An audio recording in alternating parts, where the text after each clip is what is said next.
Welcome to சிங்கரமல் yoga மையம். இன்னைக்கு நம்ம பார்க்க போகிறது முத்ராஸ். என்ன முத்ரா அப்படின்னு கேட்டிங்களன்னா, பாகிய தந்தினி முத்ரா. எனக்கு எப்போதுமே எதிர்ப்புகள் இருக்குது. என்னுடைய வாழ்க்கையில் முன்னேற்றம் அடைய முடியல. நிறைய தடைகள் இருக்கிறாங்க. நிறைய எதிரிகள் சூழ்ந்துகிட்டு இருக்கிறாங்க. எனக்கு முன்னேறி நான் வாழ முடியாமல் தவித்து கொண்டிருக்கிறேன். அப்படி சொல்லக்கூடிய நபர்களுக்கான இது காணொளி. ஓகேயா? இப்போ என்ன பண்ணுறீங்கன்னா, இது என்னுடைய வலது கை. இப்போ நான் என்ன பண்ணுறேன், என்னுடைய வலது கையை உள்ளே மடக்கிக்கிட்டேன், பெருவிரலை நீட்டிக்கிட்டேன். ஓகேவா? இப்போது இந்த மாதிரி வச்சுக்கிறோம்.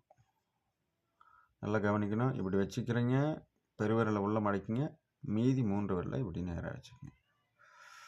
ஓகேவா? ஆள்காட்டி விரல் நீண்டு இருக்கணும். என்னுடைய இடது கை